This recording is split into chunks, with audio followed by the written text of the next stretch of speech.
সবাই সুস্থ থাকো এবং ভালোবেসে পড়াশোনা করো, দেখবে রেজাল্ট তোমাদের অবশ্যই ভালো হবে। দেখো, আমি এখন বাস্তব সংখ্যার সংযোগ নিয়মটা সম্বন্ধে আলোচনা করব। সংযোগ নিয়ম, সংযোগ মানে কি? যুক্ত হওয়া। এখানে দেখো, 8+4+2 সমান 8+4+2।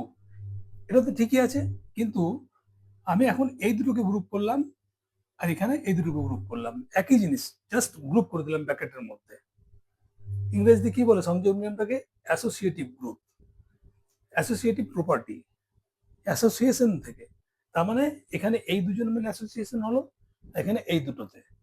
তাতে দেখব, যদি রেজাল্ট একই থাকে, অর্থাৎ দুদিকটা সমান হয়, তখন আমি কি বলবো? সংযোগ নিয়মটা প্রযোজ্য। এখানে আমি যোগ দিয়ে করছি, তাই এখানে যোগের ক্ষেত্রে প্রযোজ্য হবে বা হবে না। যদি সমান হয় দুদিকটা, তাহলে প্রযোজ্য। তা দেখি এখানে আমি, এটা কি হচ্ছে? 8×4=12, 2, তার মানে 14 হচ্ছে। এখানে কত হচ্ছে? 8+6 সমান কত হচ্ছে? 14। তাহলে দেখো, এই ক্ষেত্রে কিন্তু, সরি, তাহলে এই ক্ষেত্রে কিন্তু এটা সমান হচ্ছে। তাহলে আমি ক্ষেত্রে যোগের ক্ষেত্রে সংযোগের নিয়মটা প্রযোজ্য হবে। বিয়োগের ক্ষেত্রে দেখি, 8-4-2 সমান 8-4-2।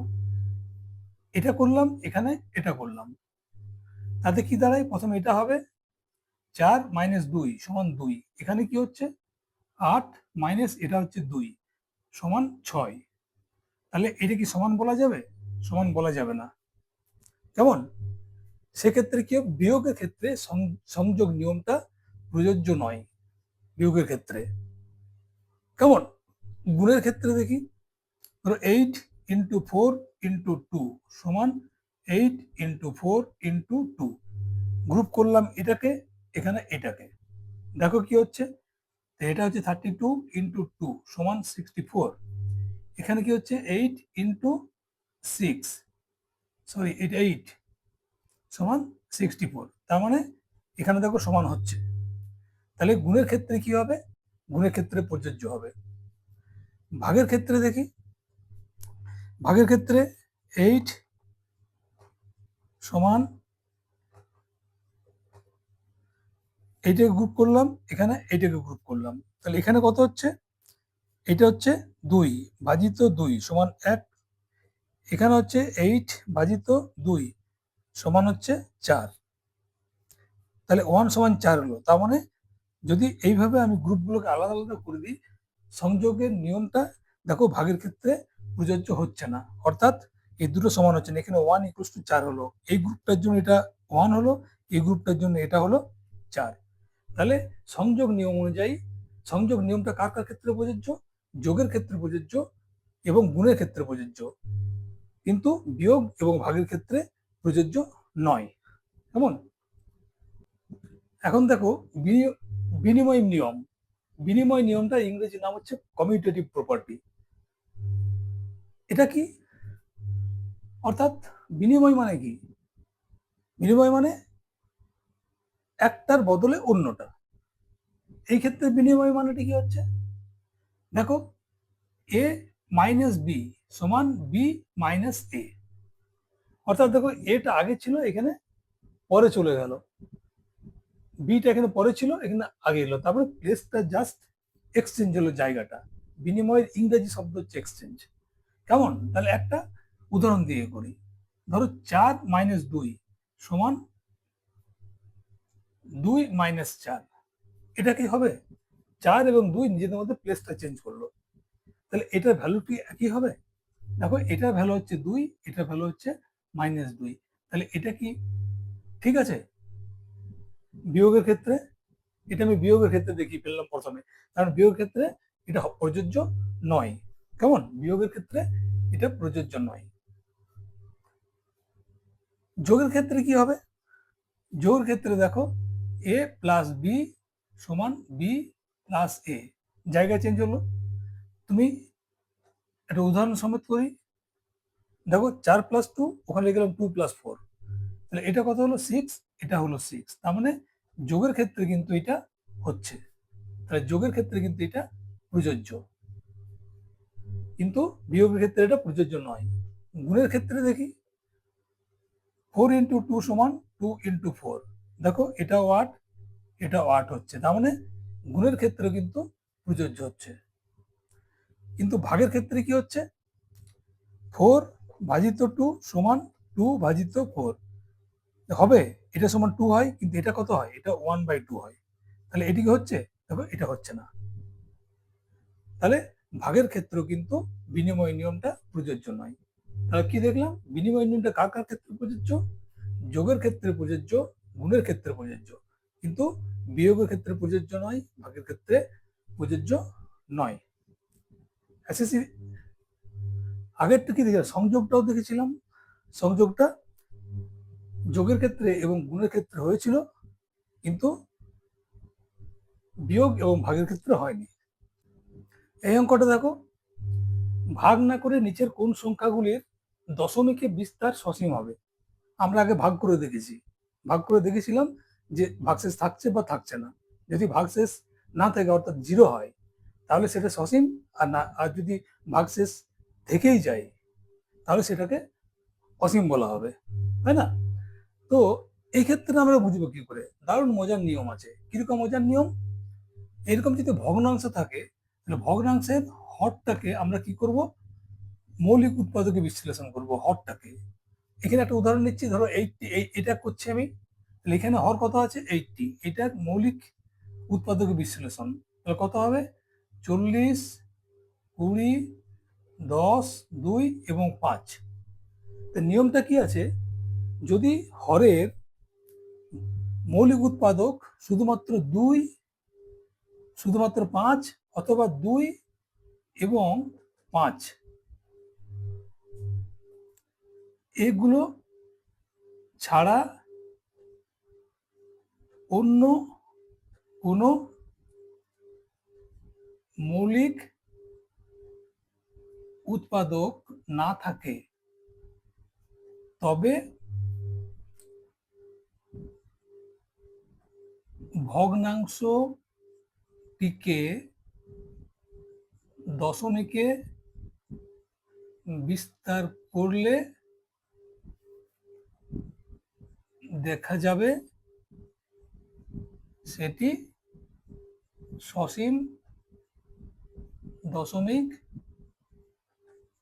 সংখ্যা। বোঝা গেছে? তাহলে কি হলো, মৌলিক উৎপাদক যদি আমি বিশ্লেষণ করি, সেখানে কি থাকবে, শুধু 2 বা শুধু 5 বা 2 এবং 5 মিক্সড করে থাকতে পারে। এইগুলো ছাড়া আর অন্য কোনো মৌলিক উৎপাদক থাকবে না। তবে কিন্তু আমরা বলবো সেই ভগ্নাংশটি, যে ভগ্নাংশের হর থেকে এরকম পাওয়া যাবে, সেই ভগ্নাংশটাকে যদি আমরা দশমিকে বিস্তার করি তাহলে সেটা সসীম দশমিক সংখ্যা হবে। তাহলে আমি এখানে কি দেখলাম, এটা 80 করে দেখলাম, তার মানে এটি কি হবে, এটা সসীম দশমিক সংখ্যা হবে।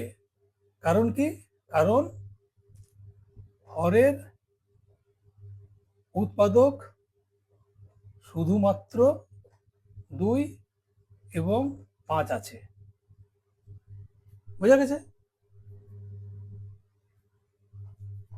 তাহলে 13/24টা দেখি এই সিস্টেম অনুযায়ী। তাহলে 24-এর কি হবে, দেখো করে যাচ্ছি আমি। দেখো তাহলে এখানে কি আছে, এখানে হরে একটা উৎপাদক আছে 3, তাহলে এই ক্ষেত্রে কি লিখবো আমরা, এখানে হরের ব্র্যাকেটে 24 লিখে রাখো, এর একটি মৌলিক উৎপাদক, মৌলিক উৎপাদক 3, তাই এটি সসীম দশমিক সংখ্যা হবে না। তার মানে কি হচ্ছে, এটা কি হবে, এটা সসীম দশমিক সংখ্যা হবে না। এটা এটা কি হচ্ছে, সসীম দশমিক সংখ্যা হবে। এখানে দেখি, দেখো 125 কে 5 দিয়ে 25, 5 দিয়ে 5, তার মানে এখানে সবগুলো 5 আছে, তার মানে কি এটা হবে সসীম দশমিক সংখ্যা হবে। এটা এটা হলো, এইটা হলো, এইটা হলো না। 4/35টা দেখো, 35, 5 এবং 7, তাহলে এখানে কি আছে, এটা সসীম দশমিক সংখ্যা হবে না। কারণ কি, কারণ হরের একটি উৎপাদক 7, 2 আর 5 ছাড়া কি আছে, এই 7টা আছে, এই জন্য এটা হবে না। বুঝে গেছে? এখানে দেখো শুধু 5 আছে, তার মানে এটা হবে। কেমন? ধরো 17/12, এটা হবে কিনা, 12কে দেখো করে 6, 2, 3, কেমন? তাহলে দেখো এখানে একটা 3 আছে, তার মানে এটা হবে না। তোমরা স্কুলে যেভাবে লিখতে শেখাবে সেভাবে উত্তরটা লিখবে। এখানে মনে হয় হবে কি হবে না বলেছে, হ্যাঁ বা না, কিন্তু তোমাদের কারণগুলো জানা উচিত, তাই না? যদি সেরকম প্রয়োজন পড়ে তোমরা কারণটা দিয়ে দেবে। কারণ হিসাবে কি দেবে, হরে শুধুমাত্র 2 এবং 5 আছে, মৌলিক উৎপাদক শুধুমাত্র 2 এবং 5 আছে, তাই এটা সসীম দশমিক সংখ্যা হবে। আর যদি অন্য কিছু থাকে তখন কি বলবে, এখানে 3 আছে, হরের একটি উৎপাদক হচ্ছে 3 বা 7, যেটা আসবে, তাই এটা সসীম দশমিক সংখ্যা হবে না। এই অঙ্কটা দেখো, দুটি সংখ্যার মধ্যবর্তী 5টি মূলদ সংখ্যা নির্ণয় করো। এটা আমি আগেও ক্লাসে করিয়েছি, তবু আমি আরেকবার করাচ্ছি, কারণ তোমাদের বইতে অনেক ধরনের নিয়ম দেওয়া আছে। কেমন? যদি কোনো নিয়মের নির্দিষ্ট করে উল্লেখ করা না থাকে, তাহলে তোমরা এখন যেটা বলছি সেই নিয়মটা করার চেষ্টা করবে, আমার মনে হয় তোমাদের সুবিধা হবে, এবং তার জন্য আমি আরেকবার করাচ্ছি। তো দেখো, এটা যখন করবে তখন 3টে স্টেপ মনে রাখবে। প্রথম স্টেপে কি করবে, যে সংখ্যাগুলো দেওয়া আছে সেগুলোকে P/Q আকারে করবে। 2 নম্বর স্টেপে কিউ এর মান একই করবে, এবং 3 নম্বর এন, এন কোনটা আমি আগে ক্লাসে লিখেছিলাম, এটা এন, মানে নাম্বার অফ মূলদ সংখ্যা যদি এন হয়, তার মানে এখানে এন সমান 5 আছে, তাহলে আমার ফ্যাক্টরটি কি হবে, n+1, তার মানে এই ক্ষেত্রে কত হবে, 5 + 1 = 6। যেহেতু আমি অঙ্কটা দিয়েছি, তাহলে n+1 = 6। তাহলে দেখো, প্রথম জিনিস আমি P/Q আকারে প্রকাশ করব। এটা তো P/Q আকারে আছে, এটা নেই, তাহলে এটা আমি কি করব, 2 = 2/1, 3 = 3/1। তো এটা তো আমার করাই আছে, 1/2 এবং 1/3 করা আছে। পরের ক্ষেত্রে করব কি, কিউর মানগুলো একই করব। কিউ মান একই করার কিভাবে করব আমি, এই ক্ষেত্রে দেখো দুটো একই আছে, এখানে দুটোই 1 আছে, কিন্তু এখানে কি আছে, একটা 2 একটা 3, তাহলে এখানে কি করতে হবে, আমাকে দুটোর এলসিএম করতে হবে, না হরগুলোর এলসিএম। তাহলে 2 ও 3 লসাগু করব, লসাগু করব, তাই না? তাহলে 2 3 লসাগু কত হবে, লসাগু সমান হবে 6। বুঝে গেছে? তাহলে আমাকে এখন কি করতে হবে, এখন এটাকে করতে হবে, আমাকে নিচেরটাকে 1/6 করতে হবে, মানে নিচেরটাকে 6 করতে হবে হরগুলোকে, তাহলে উপরেও 6 তোমাকে করতে হবে। তাহলে এটা ভুল করলাম, 6 করতে হলে 3 দিয়ে করতে হবে, তাহলে এটা হবে 6, এটাকেও 3 দিয়ে করো, তাহলে এটা হলো 3, 3/6, তাহলে 1/2টা 3/6 হলো। এখানেও তাই, এখানে 2 দিয়ে, তাহলে এখানেও 2 দিয়ে, তাহলে হবে 2/6। কেমন? এখানে তো প্রবলেম নেই। থার্ড স্টেপ কি আছে, n, n+1, তার মানে এখানে কত, 6। আবার এগুলোকে 6 দিয়ে দুদিকে গুণ করো, তাহলে এটা কত হলো, 12/36, এটা হলো 18/36। কেমন? এই ক্ষেত্রে তাই, এই অঙ্কটা কিন্তু আলাদা অঙ্ক, যেহেতু একইভাবে করাচ্ছি বোঝার জন্য, এটাকেও ধরে এটা একটা আলাদা অঙ্ক, এখানেও আমি 5টা করতে বলেছি মনে করো। তাহলে নিয়মটা কি? তাহলে এখানেও আমি 6 দিয়ে করলাম, এখানেও 6 দিয়ে, কারণ এখানে সেকেন্ড স্টেপটা দরকার ছিল না, কারণ এখানে কিউ সমান ছিল, তাহলে থার্ড স্টেপটা এখানে কাজে লাগলো। চলো 6 দিয়ে গুণ করলাম, এখানেও এখানেও, তাহলে এটা কত হলো 18/6, এটা হলো 12/6। দেখো মেন নাম্বারটার সঙ্গে মিলিয়ে নেবে, 2 মানে 12/6, কাটাকাটি করলে 2 হয়, এখানে দেখো 3, তার মানে 18/6 মানে 3 হয়, এগুলো মিলিয়ে নেবে। দেখো 1/2, তার মানে 18/36 মানে 1/2 হয়, 12/36 মানে 1/3 হয়। কেমন? এখন তুমি দেখো এরটার মধ্যে ছোট বড় কোনটা আছে? যখন হরগুলো একই থাকে তখন লবেরটা দেখতে হয় আমাকে, লবের যেটা ছোট আছে সেটা সব থেকে ছোট হবে। কেমন? তাহলে দেখো আমি এইগুলোকে লিখছি, এখানে কি হবে? 12 এর থেকে 13 বড়, 13 থেকে 14 বড়, 14 থেকে 15 বড়, এর থেকে 16 বড়, 17 বড়, এর থেকে 18 বড়। লবগুলোকে করছি আমি, ছোট বড় সাজাচ্ছি অ্যাকচুয়ালি, ঠিক আছে? এবং এইদিকে ছোটটা রাখলাম, এদিকে বড়টা রাখবো, মাঝের গুলো আমি ওই যে 5টি মূলদ সংখ্যা মধ্যবর্তী সেটা তৈরি করব। এটা যদি থাকে তার মানে কি দাঁড়ায়? তাহলে 12 এই 36টার থেকে 13/36 বড়, এইভাবে সব বড় হয়ে যাচ্ছে।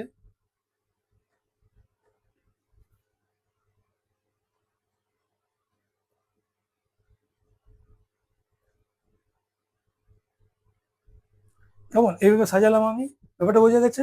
মানে ছোট থেকে বড় সাজানো হচ্ছে। তোমার কোশ্চেন যদি এরকম থাকে যে 5টি মূলদ সংখ্যা বের করো এবং সেগুলোকে ছোট থেকে বড় সাজাও, তখন এইভাবে সাজাবে। আর যদি বলো বড় থেকে ছোট, লিখলে এইভাবেই, কিন্তু উত্তর লেখার সময় বড় থেকে ছোট তখন এই দিক থেকে দিয়ে করবে।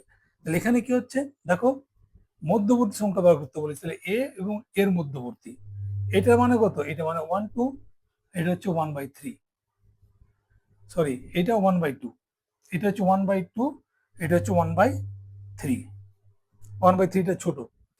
এই দুটোর মধ্যে কোনটা ছোট? এর মধ্যে ছোট কোনটা হচ্ছে? এটা ছোট। তাহলে মাঝখানে 5টা সংখ্যা কি আছে? মাঝখানে 5টা সংখ্যা এইটা। কেমন? তাহলে উত্তর কি লিখবো আমি?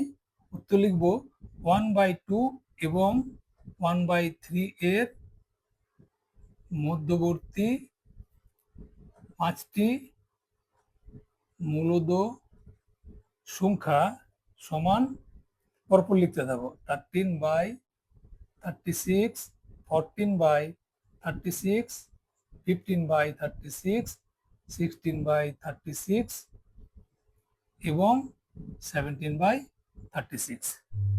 কেমন? এটা হচ্ছে উত্তর। এই ক্ষেত্রে দেখো সেম একই জিনিস, এটা ছোট এটা বড়, হর দুটো একই, এখানে ছোট আছে লবের ক্ষেত্রে, তো এটা ছোট। তাহলে দেখো 12 থেকে 13 বড়, 14, 15, 16, 17, 18, আমি ছোট থেকে বড় সাজাচ্ছি। তোমার যদি কোশ্চেন এরকম থাকে এটা ওইভাবে লিখতে পারবে। তাহলে আমরা কি লিখতে পারি? 12/6, 13/6, 14/6, 15/6, 16/6, 17/6, 18/6, ছোট থেকে বড় সাজালাম।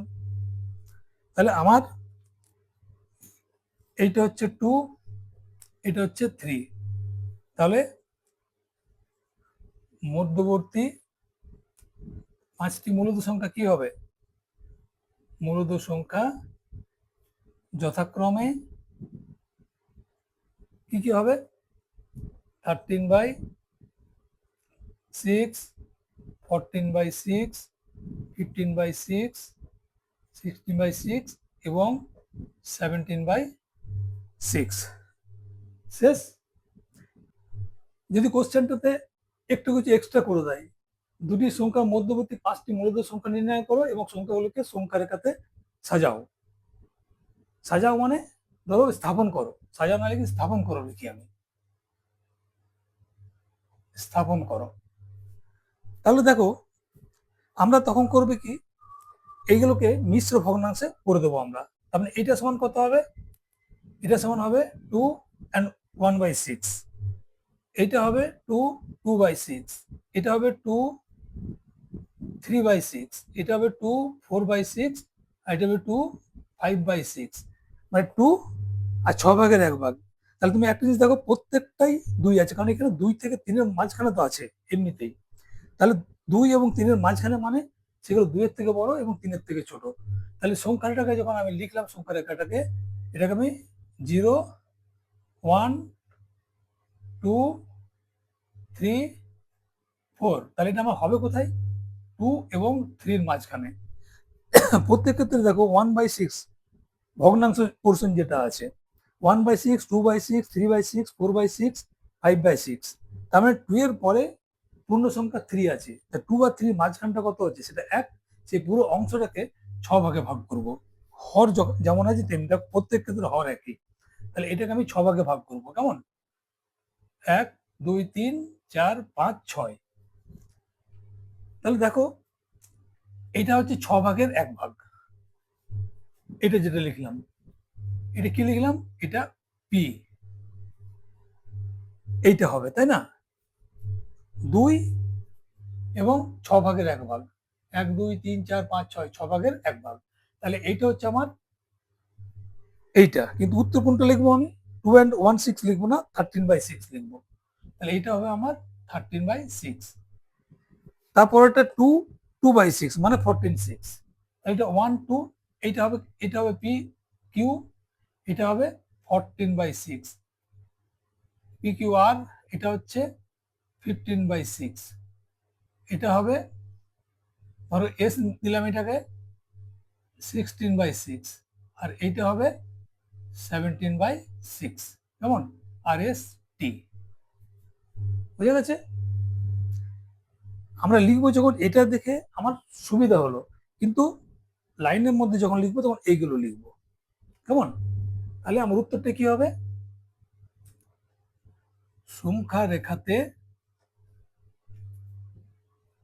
13/6, 14/6, 15/6, 16/6, 7/6 যথাক্রমে P Q R S T বিন্দুতে স্থাপন করা হলো। এখন আমরা দেখাবো সংখ্যা রেখায় দশমিক সংখ্যাকে কিভাবে স্থাপন করতে হয়। কেমন? দেখো, একটা সংখ্যা রেখা লিখে রেখেছি আমি, আর এই একটা দশমিক সংখ্যা নিয়েছি 5.762। তাহলে দশমিক দশমিক 10 থেকে এসছে। 10 মানে 10। অর্থাৎ দুটো সংখ্যার মাঝে, দুটো নাম্বারের মাঝে, ধরো এখানে 1 আছে, এটা 2 আছে, এই মাঝের অংশে দশমিকের নিয়ম অনুযায়ী প্রতি দুটো নাম্বারের মাঝের অংশটাকে 10 ভাগে ভাগ করা যায়। 1 2 3 4 5 6 7 8 9 10, 10 ভাগে ভাগ করা যায়। সেই 10 থেকে দশমিক এসেছে। কেমন? তাহলে কিভাবে করব দেখো। তাহলে আমি এখানে এটা লিখে রেখেছি 10 পর্যন্ত। কেমন? তাহলে এটা কত হচ্ছে? এটা হচ্ছে দেখো 5 এর থেকে বড় কিন্তু 6 এর থেকে ছোট। তাহলে ফার্স্ট আমি কি করব?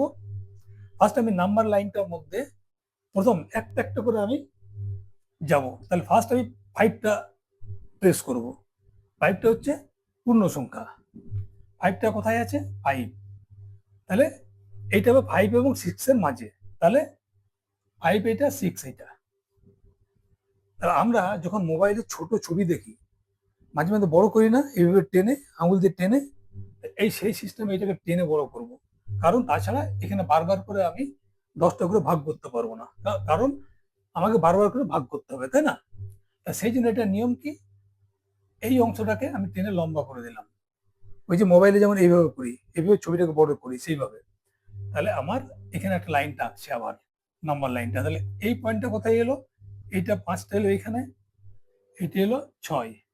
তাহলে মাঝের অংশকে আমরা ক ভাগ ভাগ করবো দশমিকের জন্য? 10 ভাগে। চলো, 1 2 3 4 5 6 7 8 9 10। এই নাম্বারগুলো কি করবো? পয়েন্টগুলো 5 এর পরে কত হবে? 5 এর পরে 5.1। আর 5 মানে কি? 5 মানে হচ্ছে 5.0, তাই না?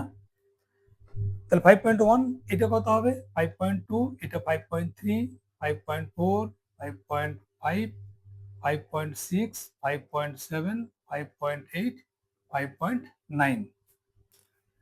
ঠিক আছে? তাহলে 5 কে আমি দেখেছি, এবার 5.7 দেখবো, একটা একটা করে পারবো। 5.7 কোথায় আছে? 5.7 আছে দেখো, 1 2 3 4 5 6 7, এইটা হচ্ছে 5.7। ঠিক পরেরটাকে মার্ক করব, এই অংশটাকে বড় করব, কারণ যে নাম্বারটা আছে দেখো তারপরেও নাম্বার আছে 7 এর পরে, সেই জন্য এটা 5.7 এবং 5.8 এর মাঝখানে। চলো এটাকে বড় করি।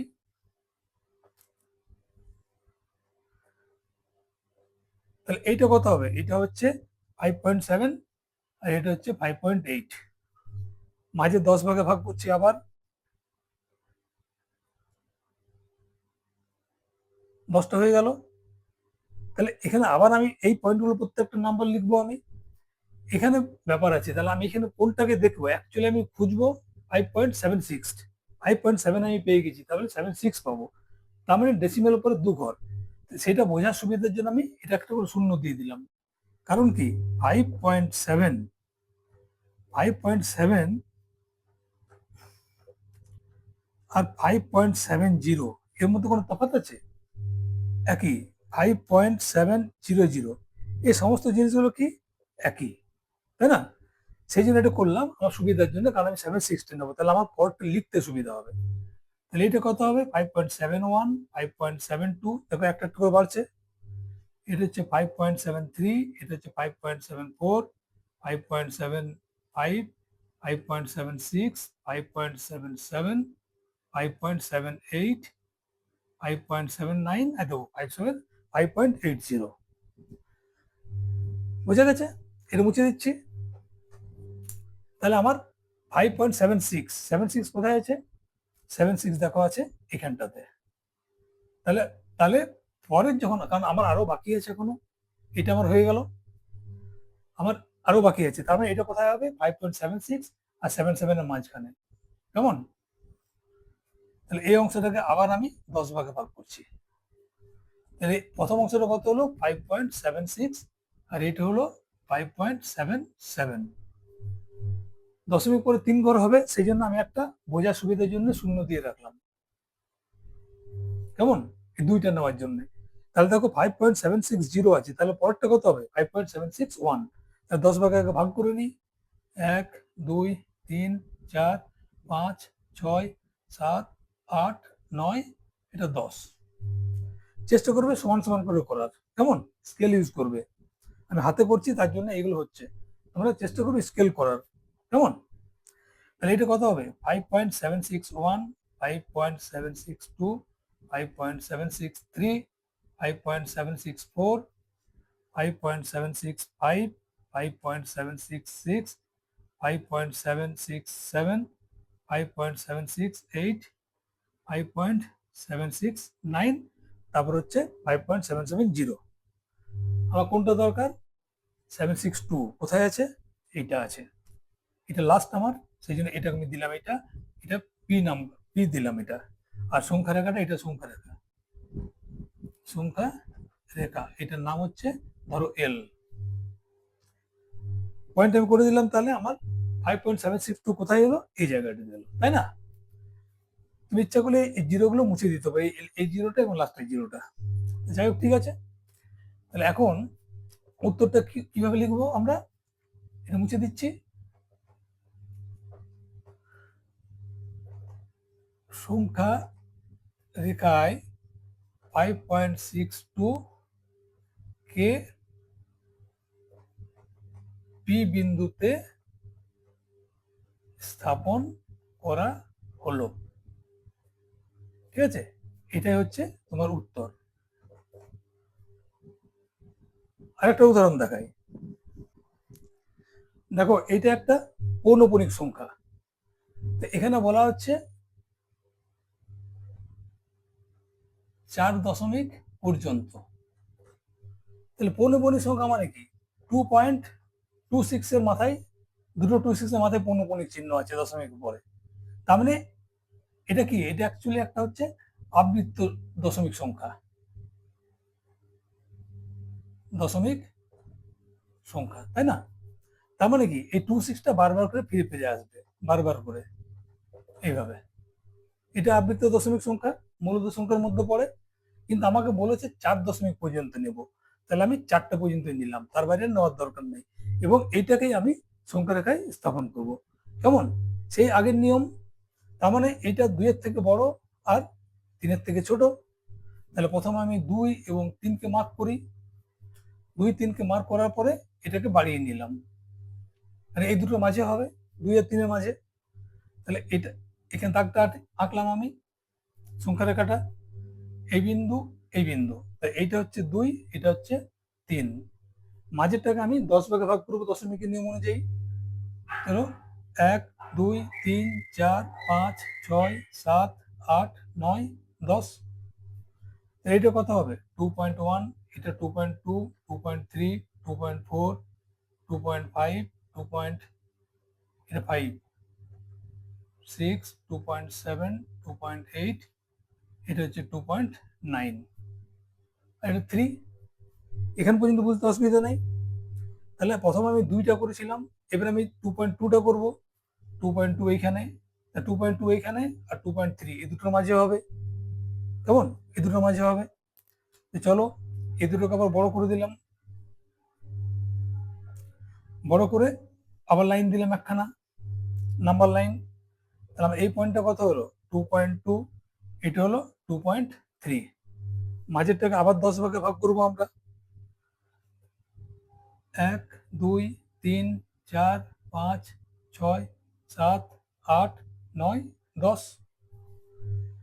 এরকম আমি আবার, তাহলে এই প্রত্যেকটা পয়েন্টে আমাকে নাম্বার করতে হবে। এখানে আমার সমস্যা হয়, তাই না? কারণ আমি 2.2 কে মার্ক করে নিয়েছি, এরপরে কত হবে? 2.26 কে করতে হবে, তাই না? তাহলে পয়েন্টের পরে দুটো ঘর আছে, দুটো, সেই জন্য এটাকে আমি 20 করে দিলাম। জিরো মানটা বুঝলাম, 2.2 সমান 2.20, একই ব্যাপার। এদিকে জিরো থাকা না থাকা একই জিনিস, 2.200 লিখতে পারি, এই মানগুলো সব একই, তাই না? এটা আগেও বলেছি একবার, তা আরেকবার বললাম। তাহলে আমার সুবিধা কি হলো? এটা হলো 2.2120 ছিল, 2.22, 2.23, 2.24, 2.25, 2.26, 2.27, 2.28, 2.29, তারপর 2.30। তাহলে আমি এখন 26 পর্যন্ত মার্ক করবো। দেখো 2.26, আগে 2.2 করেছিলাম, 2.26 কোথায় আছে আমার? 2.26 এইটা। তাহলে এই নাম্বারটা আমার এই দুটোর মাঝে হবে। চলো এটাকে বাড়িয়ে দিই আরেকবার, এই যে বড় করে দেখানো। তাহলে আমার এইটা কত হবে? 2.26, এইটা কত হবে?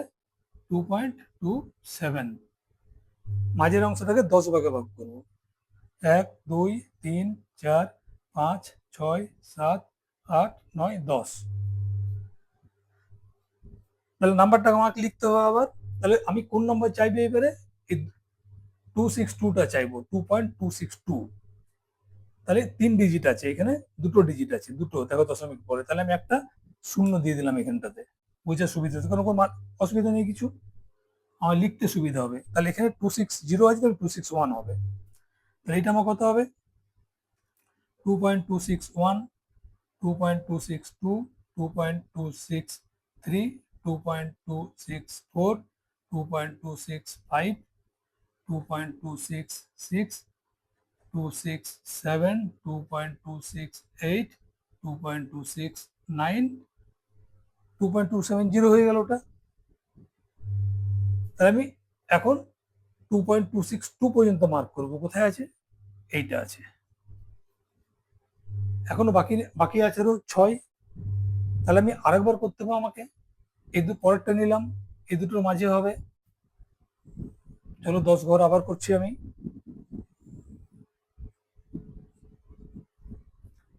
তাহলে এইটা কত হলো আমার? 2.262, আর এটা হচ্ছে 2.263। কিন্তু এখানে 4 ঘর আছে, তাই না? আমার তো এই 3 ঘর হয়ে গেছে, 1 ঘর বাড়বে এইটা, সেই জন্য আমি একটা জিরো বসিয়ে দিলাম আমার সুবিধার জন্য। 10 ভাগে ভাগ করো, 1 2 3 4 5, 6, 7, 8, 9, 10। চলো এগুলোকে করি এবারে। তাহলে এটা কত হলো? 2.2620 ছিল, 2.2621, 2.2622, 2.2623। এই এত জিনিসগুলোকে তোমার ধৈর্যের দরকার আছে, ঠিক আছে? বারবার করে একই জিনিস লিখতে গেলে কি হয়, ভুল হওয়ার চান্স থাকে। সেই জন্য একটু ধৈর্য ধরে করবে, কঠিন কিছু নয় এখানে। মেন কঠিন হচ্ছে ধৈর্য ধরে এই জিনিসটাকে করা, বাকি কিছু কঠিন না। কেমন? যেটা সব থেকে কঠিন হয়, তার জন্য এই জিরো যে লেখাটা, এটাকে আমি অভ্যাস করালাম, এটাকে আমি দেখালাম যাতে তোমাদের বুঝতে অসুবিধা নয়। কারণ শুধু 26 যদি লিখতাম আমি এখানটাতে, তাহলে এখানে পরবর্তী লিখতে গেলে তোমার অসুবিধা হতো। সেই জন্য আমি এটা জিরোটা দিলাম, কারণ এই জিরোটা দিলে কি না দিলে কি, দিলে সুবিধাটা কি, লিখতে সুবিধা হবে।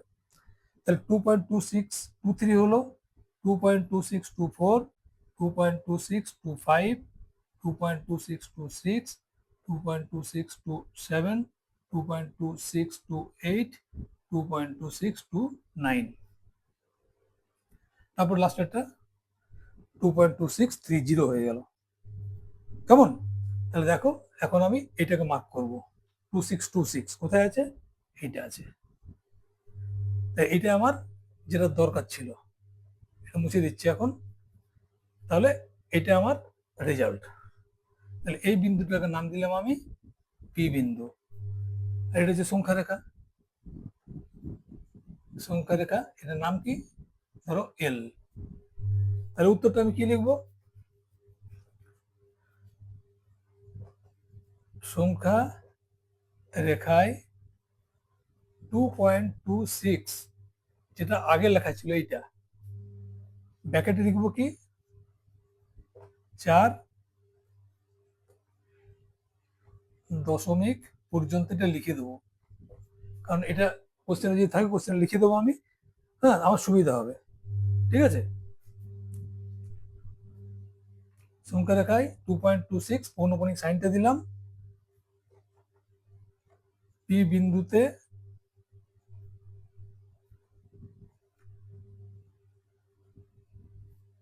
এটা কে লিখে রাখো, হ্যাঁ, স্থাপন করা হলো। দুটো দেখালাম। পৌনঃপুনিক মানে অন্য কিছু না, জাস্ট তোমাকে 4 দশমিক বলেছি, 4 দশমিক পর্যন্ত নিয়ে নাও। যেমন আগে যেটা দিয়েছিলাম, পৌনঃপুনিক ছিল না, মানে ওখানেই শেষ। কিন্তু পৌনঃপুনিক মানে যেটা চলতে থাকবে, এটা খুব ক্লোজ করতে হবে, মানে খুব কাছাকাছি। এক্সাক্ট পয়েন্ট বার করা যাবে না, খুব কাছাকাছি, কারণ এর শেষ নেই। বুঝে গেছে? তো যাই হোক, 4 দশমিক এই জন্য করালাম। তুমি যদি 6 দশমিক করো, তাহলে এটা আরো অ্যাকুরেট হবে। কিন্তু তোমার বইয়ের মধ্যে যেটুকু দেওয়া আছে সেটুকু করবে। কেমন? 4 দশমিক যদি বলে, 4 ঘর যদি বলে দেয়, 4 ঘর পর্যন্ত করবে, সেক্ষেত্রে নিয়ম একই। এই অঙ্কটা দেখো, একটি গুণ করতে একটি গুণ করতে 2 টাকা, আর একটি যোগ করতে 1 টাকা খরচ হয়। তাহলে এই যে সংখ্যামালাটা আছে, এই সংখ্যামালাটাতে আমার কত খরচ হবে? কারণ এখানে যোগ এবং গুণ আছে এর মধ্যে। তাই যতবার গুণ হবে, গুণ চিহ্ন সেটা গুনতে হবে, আর কতবার যোগ চিহ্ন হচ্ছে সেটা গুনতে হবে। সেভাবে বার করতে হবে। তাহলে আমি এই পর্যন্ত যে প্রথম স্টেপটা আছে, সেই পর্যন্ত আমি করছি আগে। ঠিক আছে? এবং এখানে দেখো দেওয়া আছে, এই যে সংখ্যামালাটা দেওয়া আছে, সেখানে এক্স এর ভ্যালু দেওয়া আছে 5। কেমন? তাহলে এইটা সমান কত হবে? তুমি লিখে দাও পরিষ্কার, 5 দিয়ে রিপ্লেস করে দাও এক্স এর জায়গায়। তাহলে এটা কত হবে? 5 পুট করলে 3 × 5² প্লাস 2 × 5 + 1। এটা সময় কত? 3 × 5² মানে কত? 5 × 5 প্লাস 2 × 5 + 1। এইবার আমি দেখব যে কটা গুণ আছে। দেখো, 1টা, 2টো, 3টে। তাহলে গুণের সংখ্যা কত? গুণের সংখ্যা হচ্ছে 3। আর যোগের সংখ্যা কত? দেখো যোগের সংখ্যা কত হচ্ছে, এখানে একটা আছে, আর এই একটা বড় আছে, আমার দুটো। তাহলে খরচ কত হবে? খরচ কত হবে? গুণ আছে 3টে, প্রতিটা গুণের জন্য 2 টাকা, 6 টাকা খরচ হলো। আর যোগ 2টো আছে, প্রতিটার জন্য 1 টাকা, তাহলে 2 টাকা খরচ হলে এই দুটো যোগ করো, কেমন? তাহলে এটা হচ্ছে টাকা। তাহলে সমান কত হচ্ছে? 6 + 2 সমান 8 টাকা। তাহলে এই দুটো অঙ্ক আলাদা কিন্তু, কেমন? এই অঙ্কটা শুধু করছি এখন আমি। তাহলে এখানে প্রথম প্রশ্নটা কি হলো? আমার প্রথম প্রশ্ন উত্তর হলো আমার খরচা হবে 8 টাকা। কিন্তু অন্য নিয়ম আমি ব্যবহার করে দেখব যে এর আরো কম খরচে হয় কিনা। তা সেই নিয়মটা কি হবে? সেটা হচ্ছে বিচ্ছেদের নিয়ম। তাহলে আমি এখন বিচ্ছেদের নিয়ম ব্যবহার করছি, কেমন? চলো, তাহলে আমাকে আবার এটা লিখতে হবে। আমি এটা এদিকে লিখছি, কেমন? তুমি এখন এটাকে ভুলে যাও, এটার পার্ট আমি এদিকে লিখছি। তাহলে 3x² + 2x + 1, এখানেও আছে x সমান 5। এখন আমি এটা কি নিয়মে করছি? বিচ্ছেদের নিয়ম। এটাকে আমি কমন করে নিচ্ছি। এটা সমান কি করছি? আমি x কমন নিলাম, 3x + 2 + 1, এটাকে বিচ্ছেদের নিয়ম বলা হয়। তাহলে এটা সমান কি হবে? মানটা বসাচ্ছি আমি এখন, 5 5 3 × 5 + 2 + 1, বোঝা গেছে? এখানে কিন্তু একটা গুণ চিহ্ন থাকবে, এটার মানে এই মাঝে মানে একটা গুণ চিহ্ন থাকে। তাহলে দেখো এখন গুণের সংখ্যা কত হলো? গুণের সংখ্যা সমান কত হলো? একটা, দুটো। আর যোগের সংখ্যা কটা হচ্ছে? একটা, দুটো। তাহলে খরচ কত হবে? দুটো গুণ 2 টাকা করে, 4 টাকা, দুটো যোগ 1 টাকা করে, তাহলে 2 × 1, এই দুটো টাকাকে যোগ করে দিলাম সমান টাকা। তাহলে কত হলো? এখানে 4 + 2 সমান 6 টাকা। তাহলে আমার দুটো কোশ্চেন আছে এখানে। প্রথম ক্ষেত্রে কত টাকা লাগবে? তাহলে আমার উত্তরটা কি হবে? প্রথম ক্ষেত্রে 8 টাকা খরচ হবে, এটা 1 নাম্বার। 2 নাম্বার কি আছে? কি নিয়ম ব্যবহার করে? তাহলে বিচ্ছেদের নিয়ম ব্যবহার করে। বিচ্ছেদের নিয়ম ব্যবহার করে কি বলেছে? সবচেয়ে কম করে, সবচেয়ে কম 6 টাকায় সংখ্যামালাটির মান বের করা যাবে। সংখ্যামালাটির মান বের করা যাবে, কেমন? এই দুটো উত্তর আমার। চলো আজকে এই পর্যন্ত থাক, তাছাড়া ভিডিওটা অনেক লম্বা হয়ে যাবে। বাস্তব সংখ্যা বাকি অংশটা যেটুকু আছে পরের ভিডিওর মধ্যে আমি করিয়ে দেবো, কেমন? আশা করছি পরের ভিডিওর মধ্যে বাস্তব সংখ্যাটা পুরোপুরি শেষ হয়ে যাবে। ঠিক আছে? তো কেমন লাগলো আমার ক্লাস? যদি আমার ক্লাস ভালো লাগে অবশ্যই লাইক করবে, এবং কিন্তু তার আগে সাবস্ক্রাইব করবে, আর বন্ধুদের কাছে শেয়ার করবে। কোনো অসুবিধা হলে কমেন্ট সেকশনে জানাবে, আমি অবশ্যই তোমাদের প্রত্যেকটা কমেন্টসের এবং নিয়মিত ব্যবধানে সেগুলোকে রেসপন্ড করবো বা তোমাদের উত্তর দেব। আমি চাই তোমরা সুস্থ থাকো এবং ভালোবেসে পড়াশোনা করো। ভালোবেসে পড়াশোনা করলে তোমরা মানে পরীক্ষায় রেজাল্ট অবশ্যই ভালো করবে, এবং তার থেকে বড় কথা তোমরা ভালো শিখবে, কেমন? চলো টাটা।